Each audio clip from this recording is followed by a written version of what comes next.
Assalamualaikum warahmatullahi wabarakatuh.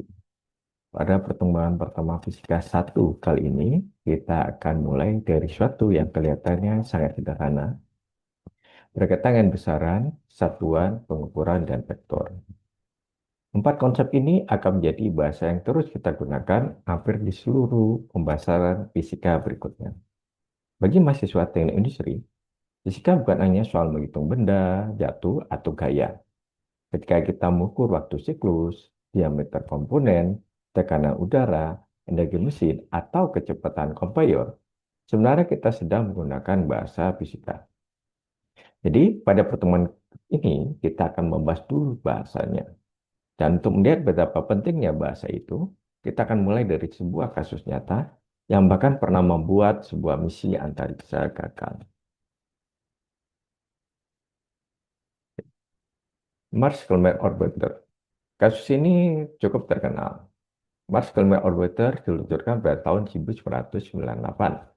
Tetapi pada September 1999, komunikasi dengan warna ini hilang. Salah satu masalah utama ya ternyata bukan karena teknologi roketnya tidak canggih atau kerusakan pada mesin, tetapi karena ketidakkonsistenan satuan. Ya. Satu sistem menggunakan English unit, sedang satu lain menggunakan metric unit. Akibatnya, angka yang diproses tidak mempunyai interpretasi fisik yang sama, dan lintasan warna menjadi salah. Bayangkan, proyek dengan teknologi yang sangat kompleks bisa bermasalah karena suatu yang kelihatan sederhana, satuan. Sehingga apa yang terjadi? Warna tersebut terlalu dekat dengan matahari dan terbakar. Jadi, coba pikirkan pertanyaan ini. Kalau angkanya benar, tetapi satuannya salah, apakah hasil engineering masih bermakna? Dari kasus ini, kita mulai memahami bahwa angka saja ternyata belum cukup. Apa itu besaran fisika? Dalam fisika, suatu yang dapat dinyatakan secara kuantitatif disebut dengan besaran fisika. Perhatikan bentuk umum di slide. Sebuah besaran mempunyai dua bagian penting, yaitu nilai numerik dan satuan atau acuannya. Misalnya, massa sebuah benda adalah 12,5 kg. Angka 12,5 adalah nilai numeriknya, sedangkan kilogram adalah satuannya. Begitu juga dengan misalnya diameter 25,02 mm. Sekarang coba kita bandingkan dua kalimat. Panjang meja 1,8 dan panjang meja 1,8 meter. Kalimat pertama membuat kita bertanya, 1,8 apa? Meter, sentimeter, atau milimeter? Karena itu, dalam fisika, kita tidak boleh memisahkan nilai dari satuannya. Nah, setelah tahu itu apa yang disebut besaran, mari kita lihat besaran-besaran apa saja yang sebenarnya sangat dekat dengan dunia teknik industri. Di teknik industri, hampir setiap keputusan engineering dimulai dari suatu yang diukur. Dalam quality control misalnya, kita mengukur diameter, massa, atau kekasaran permukaan. Dalam work measurement, kita mengukur waktu siklus. Pada conveyor, kita bicara tentang kelajuan dan kecepatan. Material handling melibatkan gaya, sistem pneumatik menggunakan tenaga, proses thermal menggunakan temperatur, sedangkan mesin menggunakan daya, dan pengolahan energi tentu membutuhkan besaran energi. Jadi pola sederhananya, measure, understand, decide. Kita ukur sesuatu, kita pahami kondisinya, lalu kita membuat keputusan. Coba kita pikirkan, dari semua contoh di slide ini, mana yang paling berbahaya kalau satuannya salah? Tidak harus satu jawaban.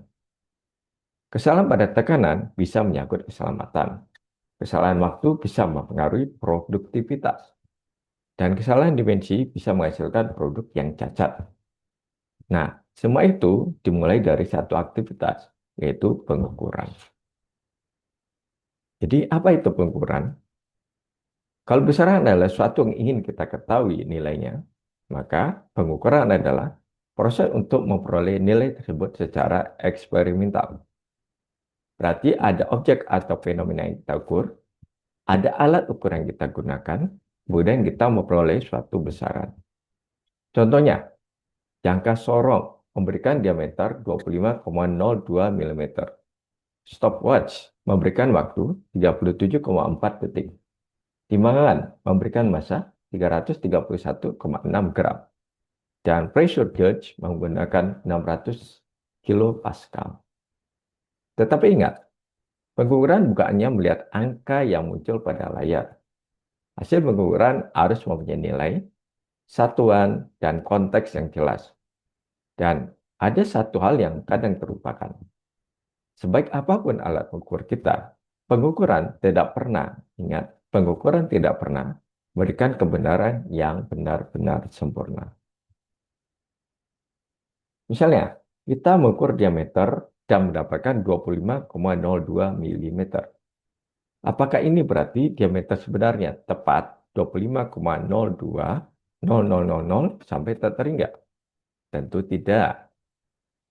Angka yang kita peroleh selalu dipengaruhi keterbatasan alat, metode, operator, kondisi lingkungan, dan banyak faktor lainnya. Karena itu, hasil pengukuran dapat dinyatakan misalnya sebagai 25,02 plus minus 0,03 mm. Nilai 25,0,2 adalah hasil estimasi terbaik kita. Sementara plus minus 0,03 menunjukkan ketidakpastian pengukurannya. Ini konsep yang sangat penting. Ingat, measurement is an estimate, not an exact truth. Nah, pengukuran tidak pernah sempurna. Pertanyaan kemudian menjadi menarik. Kalau suatu produk mempunyai batas spesifikasi, bagaimana kita mengambil keputusan jika ketidakpastian pengukurannya mendekati batas tersebut? Nah, sekarang kita masuk ke situasi yang benar-benar terjadi dalam quality control. Misalnya, desain mensyaratkan diameter 25,0200 plus minus 0,05 mm. Artinya, produk dianggap sesuai jika diameternya berada di antara 24,95 sampai 25,05 mm. Kemudian kita mengukur dan memperoleh 25,04 plus minus 0,03 mm. Kalau hanya melihat kita 25,04, kita mungkin langsung mengatakan aman, ini benar. Masih di bawah 25,05. Tetapi perhatikan interval kemungkinan pengukurannya. Dari 25,01 sampai 25,07 mm. Sebagian interval ini melewati batas spesifikasi 25,05. Jadi, apakah langsung pas? Belum sederhana itu. Keputusan perlu mempertimbangkan ketidakpastian dan aturan keputusan yang disepakati. Slide berikutnya akan melihat masalah yang sama dari perspektif keputusan quality control. Di sini kita perkuat lagi gagasannya dari sudut pandang seorang engineer quality control. Ini penting. Spesifikasinya 24,95 sampai 25,05 mm. Hasil pengukuran kita 25,04 plus minus 0,03 mm. Pertanyaannya, apakah produk pasti memenuhi spesifikasi? Jawaban terbaik adalah belum cukup hanya dengan melihat nilai tengah pengukuran. Mengapa? Karena sebagai rentang kemungkinan hasil pengukuran melewati batas atas spesifikasi.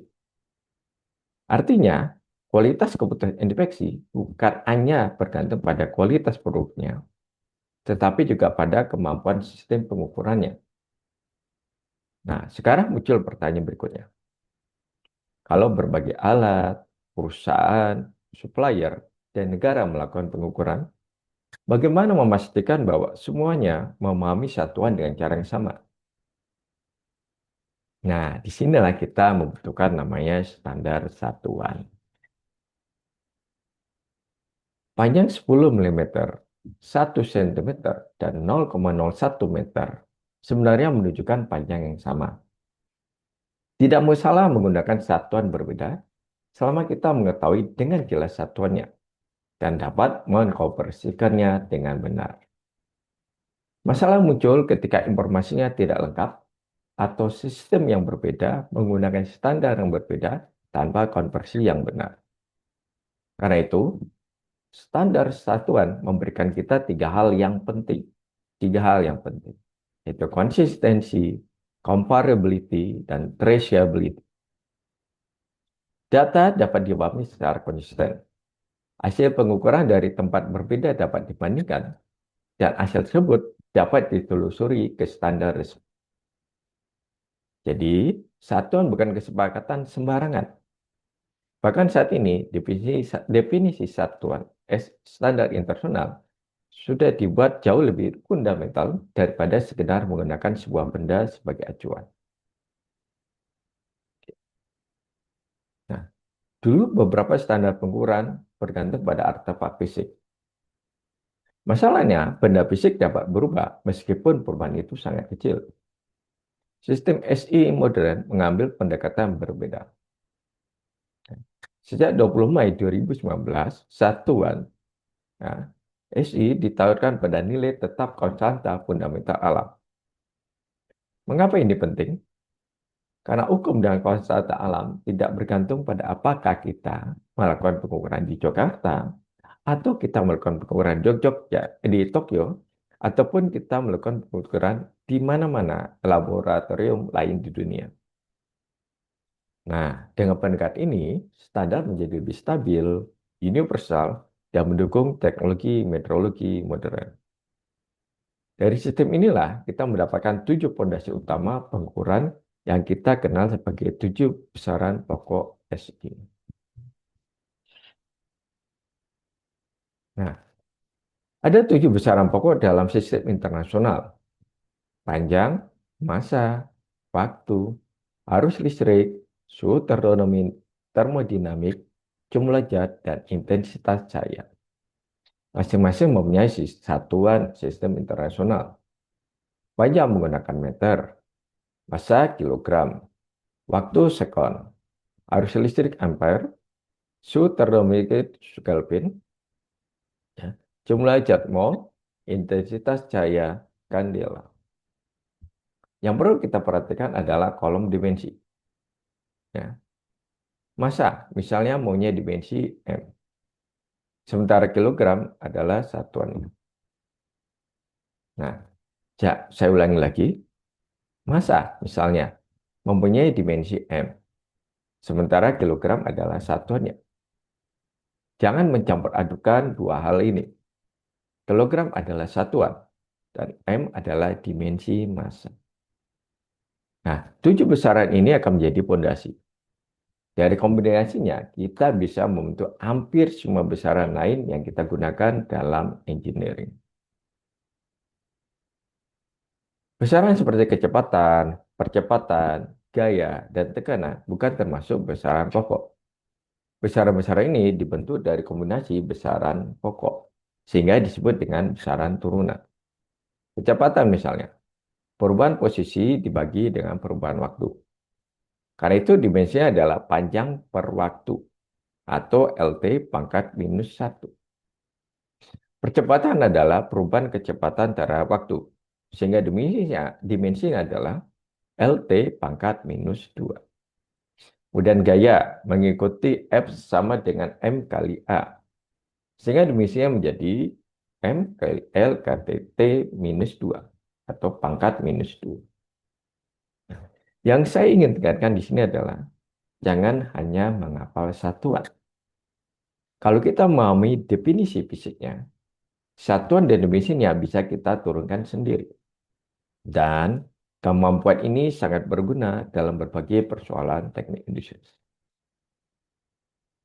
Kalau kita lihat dari kacamata teknik industri, besaran turun ini muncul hampir di seluruh sistem fisik yang kita pelajari. Contohnya, dimensi produk membawa kita ke luas dan volume. Gerangan material membawa kita ke kecepatan dan percepatan. Dari massa dan percepatan muncul gaya. Gaya perluas menghasilkan tekanan. Gaya yang bekerja sepanjang perpindahan menghasilkan energi atau usaha. Kemudian energi menghasilkan gaya. Jadi sebenarnya ada hubungan yang cukup logis antara pore area, volume, motion, force, pressure, energi, power. Kalau hubungan fisiknya dipahami, caturnya tidak perlu dihafalkan secara terpisah. Nah, sebelum kita lanjutkan, kita cek dulu apakah konsep besaran, satuan, dan dimensi sudah benar-benar berbeda di pikiran kita. Oke, coba jawab tanpa melihat jawaban terlebih dahulu. Mana yang merupakan satuan? Bukan besaran, massa, waktu, kilogram, atau suhu. Kita lihat A massa, B waktu, kilogram, dan C suhu. Maka jawabannya kita lihat di slide adalah kilogram. Massa adalah besaran fisika. Kilogram adalah satuan yang digunakan untuk menyatakan massa. Sedangkan dimensi massa ditulis sebagai M. Jadi coba pegang tiga pengertian sederhana ini. Besaran adalah apa yang kita ukur, satuan adalah acuannya, dan dimensi menunjukkan jenis fisiknya. Oke. Setelah konsep ini jelas, kita masuk ke persoalan lain. Dalam fisika, angka yang kita hadapi kadang sangat besar atau sangat kecil. Menulisnya semua dalam bentuk desimal tentu tidak praktis. Bayangkan harus berulang kali menulis angka 0 sebanyak ini dalam setiap perhitungan. Maka sangat mudah sekali kita akan baca salah dalam menjumlahkan 0. Karena itu kita menggunakan notasi ilmiah. Misalnya A kali 10 pangkat N. Dengan nilai antara 1 dan 10 dalam nilai absolutnya. Misalnya 0,000001 meter dapat ditulis jauh lebih sederhana sebagai salah satu sebagai 1 kali 10 pangkat minus 10 meter. Ya. 1 kali 10 pangkat minus 10 meter. Sebaliknya, 1 triliun byte dapat ditulis 1 kali 10 pangkat 12 byte. Notasi ilmiah bukan mengubah besarnya nilai. Kita hanya menulisnya secara format yang lebih mudah dibaca dan juga dihitung. Dalam engineering, konsep yang sama kemudian diujikan secara praktis menggunakan prefix as sistem internasional. Prefix membantu kita menghindari terlalu banyak angka 0. Kilo berarti 10 pangkat 3, mega 10 pangkat 6, giga 10 pangkat 9. Sekarang yang lebih kecil ada senti, mili, mikro, dan nano. Contohnya, 1 kilogram sama dengan 1000 meter. 1 milimeter sama dengan 10 pangkat minus 3 meter. Dan 1 mikrometer sama dengan 10 pangkat minus 6 meter. Perhatikan penulisnya, karena huruf besar dan huruf kecil bisa memiliki arti yang berbeda. Huruf kecil K untuk kilo tidak sama dengan K untuk Kelvin. Nah, begitu kita menggunakan berbagai prefix dan satuan, kemampuan berikutnya menjadi wajib, yaitu mengkonversi satuan secara aman. Cara yang paling aman untuk mengkonversi bukan dengan menghafal kali berapa atau bagi berapa, tetapi dengan membawa satuannya selama proses perhitungan. Misalnya, 72 km per jam ingin kita ubah menjadi meter per second. Kita kalikan dengan 1000 meter per satuan kilogram, maka kilometer akan saling mencoret. Banding kita kalikan 1 jam per 3600 second, jam juga saling mencoret. Yang tersisa akhirnya adalah meter per second, dan hasilnya adalah 20 meter per second. Jadi, satuan sebenarnya bisa berfungsi seperti sistem pengecekan otomatis. Nah, kita bisa lihat ini, 72 km per hour, dikali 1000 meter per 1 kilometer, dikali 1 jam per 3600 second, maka hasilnya adalah 20 meter per second. Nah, kalau satuan airnya tidak sesuai dengan minta, besar kemungkinan proses konversi kita salah. Mari kita coba pada contoh yang lebih dekat dengan sistem industri. Misalnya, sebuah pompa memasuk air dengan debit 120 liter per menit. Sementara kita membutuhkan satuan SI meter kubik per second. Kita mulai dari 120 liter per menit, karena 1 liter sama dengan 10 pangkat minus 3 meter kubik. Kita masukkan faktor konveksi tersebut. Kemudian kita ubah menjadi second, dengan 1 menit sama dengan 60 second. Perhatikan bahwa liter dan menit hilang karena saling meniadakan. Ya. Hasil airnya adalah 2 kali 10 pangkat minus 3 meter kubik per second. Ingat, prinsipnya tetap sama. Jangan mengejar angkanya terlebih dahulu. Kejar dulu satuan tujuan. Namun, ada jenis konversi yang sering menjebak, khususnya ketika satuannya mempunyai pangkat. Ini adalah salah satu kesalahan yang sangat sering terjadi. Sebuah plat berukuran 20 cm dan lebarnya 30 cm. Luasnya memang 600 cm persegi. Tetapi apakah itu sama dengan 0,6 meter persegi? Tidak. Cara mana adalah mengubah panjangnya terlebih dahulu. 20 cm menjadi 0,2 meter dan 30 cm menjadi 0,3 meter. Setelah dikalikan, maka luasnya menjadi 0,06 meter persegi. Mengapa bukan 0,6? Karena pada luas, faktor konversinya ikut dipangkatkan dulu. 1 cm persegi adalah 10 pangkat minus 4 meter persegi. Bukan 10 pangkat minus 2. Nah, kesalahan seperti ini juga memperlihatkan mengapa kita harus memahami perbedaan antara unit dan dimensi. Unit dimensi adalah dua hal yang berhubungan tetapi tidak sama. Meter, sentimeter, dan kilometer adalah unit yang berbeda. Tetapi semuanya digunakan untuk menyatakan jenis besar yang sama, yaitu panjang. Karena itu semuanya mempunyai dimensi L. 1 meter bisa ditulis sebagai 100 cm atau 0,001 kilometer. Nilainya secara fisik sama, hanya cara menyatakannya yang berbeda. Begitu juga dengan massa. Kilogram adalah unit, sementara dimensi massa adalah M. Mengapa dimensi penting? Karena dimensi dapat digunakan sebagai alat untuk memeriksa apakah suatu persamaan fisika masuk akal atau tidak. Inilah yang disebut dengan analisis dimensi. Analisis dimensi bisa kita anggap sebagai salah satu alat pengecekan sebelum mempercayai sebuah persamaan. Prinsip dasarnya sederhana. Besaran yang dijumlahkan atau dibandingkan harus mempunyai dimensi yang sama.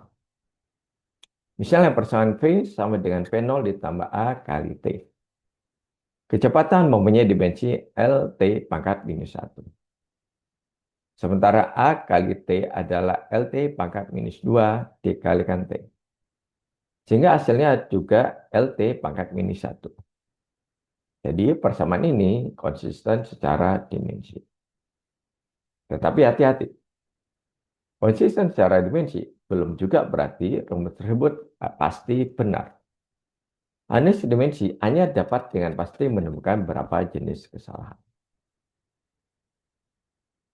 Ini batas penting dari analisis dimensi. Kalau sebuah persamaan tidak konsisten secara dimensi, kita tahu persamaan itu pasti salah. Kita tidak mungkin, misalnya, menjumlahkan panjang dengan kecepatan. Tetapi jika dimensinya konsisten, kita belum boleh langsung menyimpulkan bahwa rumusnya benar. Contohnya, persamaan X sama dengan P0 T ditambah AT kuadrat. Secara dimensi benar. Semua sukunya mempunyai dimensi panjang. Tetapi dari kinematika, kita tahu bentuk yang benar mempunyai faktor 1/2 di depan AT kuadrat. Nah, analisis dimensi tidak mampu menemukan angka 1/2 karena angka tersebut tidak mempunyai dimensi. Jadi, gunakan analisis dimensi sebagai filter awal, bukan pengganti pemahaman fisika. Nah, sekarang kita coba gunakan prinsip tadi. Dari 4 persamaan di slide, mana yang pasti salah dimensi? Di sini ada jawabannya, tapi kita coba kelas satu persatu. Ingat, suku yang dijumlahkan harus mempunyai dimensi yang sama. Jawabannya sudah kelihatan ya, yaitu di C. X sama dengan V0 ditambah AT. X mempunyai dimensi panjang, yaitu L, tetapi V0 berdimensi kecepatan. LT pangkat minus 1 dan AT juga berdimensi kecepatan. Jadi kita mencoba menyamakan panjang dengan kecepatan. Tidak mungkin. Analisis dimensi tidak hanya berguna untuk mengecek rumus. Dalam kondisi tertentu, ia bahkan bisa membantu kita memperkirakan bentuk suatu model isi. Oke, kita naik sedikit tingkat kesulitannya. Misalnya, kita mempunyai persamaan periode sebuah sistem. Tetapi kita menduga bahwa periode T bergantung pada panjang L dan percepatan gravitasi G. Kita asumsikan bentuk umumnya T sama dengan K dikali L pangkat A dikali G pangkat B. Kemudian kita cocokkan dimensinya. Dari persamaan L dan T, kita mendapatkan B sama dengan minus 1/2 dan A sama dengan 1/2. Hasilnya menunjukkan bahwa periode sebanding dengan akar L per G.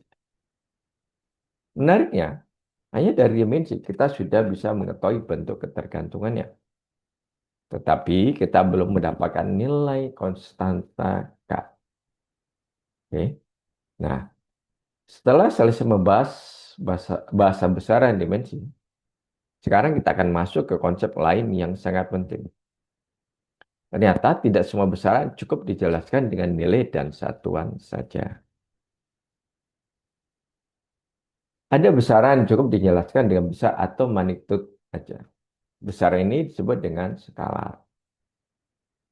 Misalnya, massa 10 kg misalnya sudah lengkap. Kita tidak perlu mengatakan 10 kg ke arah timur. Tetapi untuk gaya, perpindahan, kecepatan, atau percepatan, besarannya tidak cukup. Kita juga perlu mengetahui arahnya.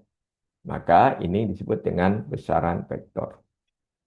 Jadi secara sederhana, skalar mempunyai nilai dan satuan, sedangkan vektor mempunyai nilai, satuan, dan juga arah. Perhatian juga bahwa tekanan adalah besaran skala. Yang dapat mempunyai arah adalah gaya yang dihasilkan tekanan pada suatu permukaan. Nah, besaran skala dan vektor ini menjadi sangat jelas ketika kita membandingkan jarak dengan perpindahan.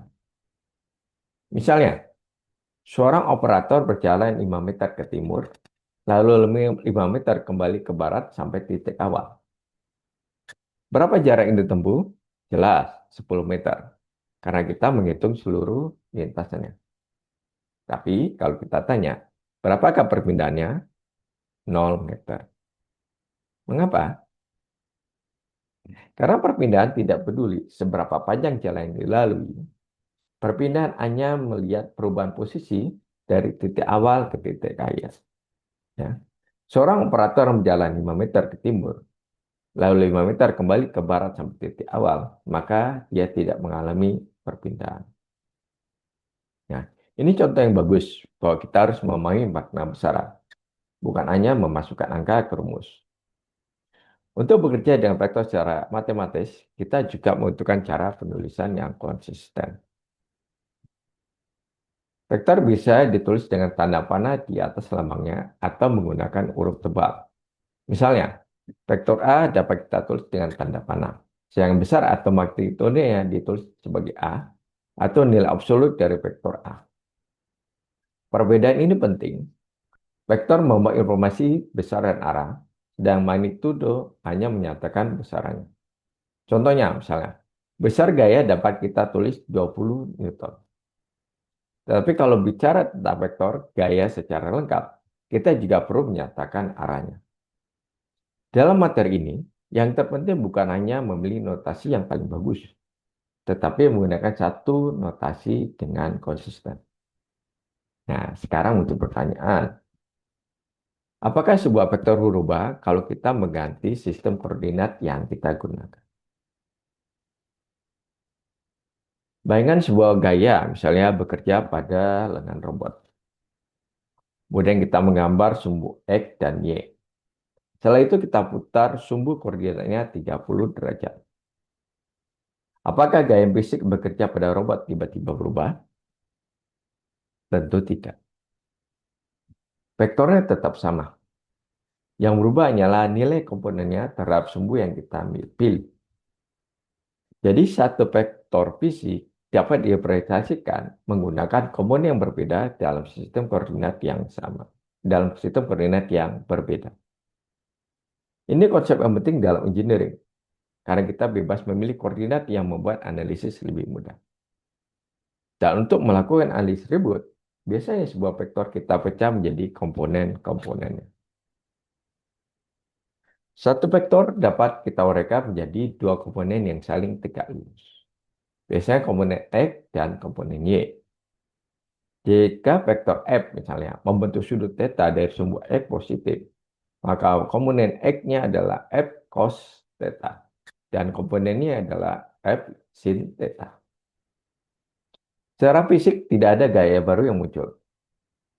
Dua komponen ini adalah cara matematis untuk mempresentasikan gaya yang sama. Namun ada satu hal penting.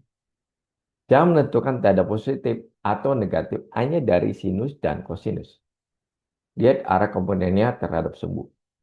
Contoh misalnya, untuk gaya 20 Newton dengan sudut 60 derajat, kita memperoleh X sama dengan 10 Newton dan Fx sama dengan 10 Newton dan Fy sekitar 17,32 Newton. Nah, slide berikutnya kita kerjakan perhitungannya secara lengkap. Misalnya, kita punya gaya 20 Newton yang membentuk sudut 60 derajat terhadap sumbu X positif. Untuk komponen horizontal, kita menggunakan F cos theta. Jadi 20 kali cos 60 derajat yang menghasilkan 10 Newton. Untuk komponen vertikal, kita gunakan F sin theta. 20 kali sin 60 derajat menghasilkan 10 akar 3 atau sekitar 17,32 Newton. Coba perhatikan diagramnya. Fx dan Fy sebenarnya merupakan proyeksi dari vektor F ke masing-masing sumbu. Nah, kalau satu vektor sudah bisa kita uraikan seperti ini, maka beberapa vektor juga kita dapat gabungkan. Selanjutnya kita akan lihat beberapa metode penjumlahan vektor. Oke. Ada beberapa cara menjumlahkan vektor. Secara grafis kita dapat menggunakan metode segitiga, poligon, atau parallelogram. Cara ini bagus untuk membangun intuisi mengenai arah dan bentuk resultan. Tapi kalau kita membutuhkan hasil numerik yang presisi, terutama untuk banyak vektor, metode komponen biasanya lebih. Setiap vektor kita pecah ke arah X dan Y. Lalu semua komponen dijumlahkan dan semua komponen X dijumlahkan dan semua komponen Y juga dijumlahkan. Dari situ kita mendapatkan besar dan arah resultan. Oke, sebelum masuk ke kasus umum, ada 3 kasus yang sebaiknya langsung kita kenali karena dapat digunakan untuk mengecek apakah jawaban kita masuk akal. Oke, kasus pertama, 2 vektor sama. Resultannya sederhana, A ditambah B. Ya. Ini juga menghasilkan resultan terbesar untuk 2 vektor dengan besar tertentu. Kasus kedua, 2 vektor yang berlawanan arah. Besarnya menjadi selisih absolut A dan B. Dan arah resultannya mengikuti vektor yang lebih besar. Kasus ketiga, 2 vektor saling tegak lurus. Di sini resultannya bukan nol. Kita gunakan Pitagoras. Akar A kuadrat ditambah B kuadrat. Ya. Kita bisa lihat, kita cek, kita ada gambar yang di dalam slide. Nah, tiga kasus ini menjadi sanity check yang sangat berguna. Oke. Tetapi bagaimana kalau sudut antara kedua vektor bukan 0, bukan 90, atau 180 derajat? Maka kita membutuhkan bentuk yang lebih luas. Untuk dua vektor yang membentuk sudut sembarang theta, besar resultannya dapat digunakan dengan menggunakan rumus kosinus. R sama dengan akar A kuadrat ditambah B kuadrat ditambah 2AB cos theta. Nah, formula ini sebenarnya cukup juga untuk mencakup tiga kasus sebelumnya. Oke. Kalau theta 0 derajat, cos theta sama dengan 1, dan kita mendapatkan A. Oke. Ditambah B. Kalau 90 derajat, cos theta 0, dan kembali menjadi Pitagoras. Kalau 180 derajat, cos theta minus 1, sehingga hasilnya menjadi selisih kedua vektor. Jadi nilai cos theta memberi kita informasi apakah kedua vektor cenderung saling memperkuat atau saling mengurangi. Namun kalau jumlah vektornya banyak dan arahnya bermacam-macam, metode komponen jauh lebih praktis. Metode komponen dapat kita ringkas menjadi tiga langkah. Pertama, uraikan setiap komponen atau setiap vektor menjadi komponen X dan Y. Kedua, jumlahkan seluruh komponen X untuk memperoleh Rx dan seluruh komponen Y untuk memperoleh Ry. Jangan lupa ada tanda positif dan negatif sesuai arahnya. Ketiga, dari Rx dan Ry kita bentuk resultan. Magnitudonya diperoleh menggunakan Pitagoras. Sedangkan arah dapat diperoleh menggunakan fungsi atau dua atau dengan memperhatikan rasio komponen dan kuadrannya. Bagian kuadrat ini sangat penting dan nanti kita akan bahas khusus. Sekarang mari kita gunakan metode ini pada suatu situasi yang lebih dekat dengan teknik istri, yaitu pergerakan AGV di warehouse. Bayangkan ya, sebuah AGV, ya, mesin AGV, bergerak 20 meter ke utara, kemudian 40 meter ke barat, lalu 10 meter ke selatan. Untuk jarak kita cukup menjumlahkan seluruh lintasan. 20 ditambah 40 ditambah 10. Sehingga hasilnya menjadi total 70 meter. Tapi untuk perpindahan kita harus memperhatikan arah. Karya horizontal AGV berpindah 40 meter ke barat. Sehingga Rx sama dengan minus 40 meter. Secara vertikal 20 meter ke utara, dikurangi 10 meter ke selatan. Dan menghasilkan 10 meter ke utara. Magnitudo sekitar 41,2 meter. Dan arah sekitar 14 derajat ke utara dari barat. Nah, contoh ini menunjukkan mengapa dalam sistem navigasi AGV, jarak tempuh dalam perpindahan menjawab pertanyaan berbeda. Prinsip vektor yang sama juga berlaku pada gaya. Sekarang misalnya, dua operator menarik sebuah troli. Operator A memberikan gaya 120 meter 120 Newton ke timur. Operator B memberikan gaya 160 Newton ke utara. Karena kedua gaya saling tegak lurus, besar resultannya dapat langsung dihitung menggunakan Pitagoras. Akar dari 120 kuadrat tambah 160 derajat, 160 kuadrat menghasilkan 200 Newton. Akar resultannya diperoleh dari inverse tangent 160 dibagi 120, yaitu sekitar 53,1 derajat ke utara dari arah timur. Jadi troli secara efektif mengalami satu gaya resultan 200 Newton pada arah tersebut. Dua gaya masih relatif sederhana. Sekarang kita naikkan menjadi tiga gaya dengan arah yang berbeda. Pada contoh ini kita lihat ada tiga gaya. F1 sebesar 100 Newton pada sudut 30 derajat, F2 80 Newton pada 150 derajat, dan F3 60 Newton vertikal ke bawah. Nah, strateginya adalah jangan langsung mencari resultan secara geometris. Kita uraikan satu persatu. F1 memberi komponen Fx 86,60 Newton dan Y 50 Newton. F2 memberikan gaya X negatif 69,28 dan Y positif 40 Newton. Dan F3 hanya mempunyai komponen Y negatif 60 Newton. Setelah dijumlahkan, kita memperoleh Rx 17,32 Newton dan Ry 30 Newton. Resultannya 34,64 Newton. Pada sudut 60 derajat dari sumbu X positif. Tetapi perhitungan arah seperti ini kadang menyimpan satu jebakan penting. Kalau tanda Rx atau Ry berubah, sekedar menekan tombol inverse tangent di kalkulator belum tentu memberikan arah yang benar. Setelah contoh sebelumnya menghasilkan resultan kuadran pertama, sekarang kita lihat kasus yang lebih sulit. Bagaimana jika kedua komponennya negatif? Misalnya Rx sama dengan minus 0,4 Newton dan Ry sama dengan minus 2,8 Newton. Magnitudenya tidak masalah. Dengan Pitagoras kita akan peroleh sekitar 2,83 Newton. Masalah muncul pada arahnya.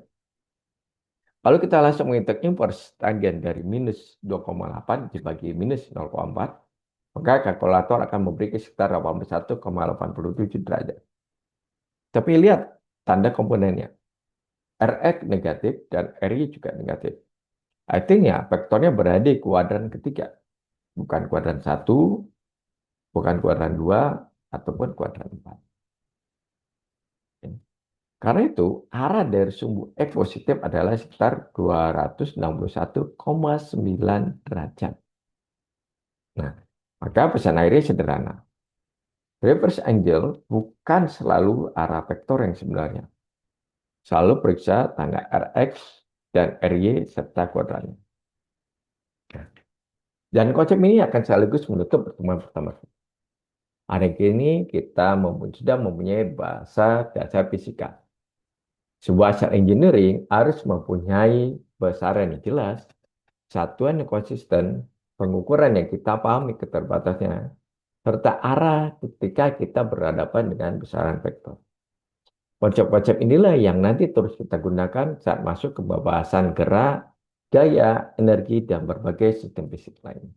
Demikian dari saya, terima kasih. Assalamualaikum warahmatullahi wabarakatuh.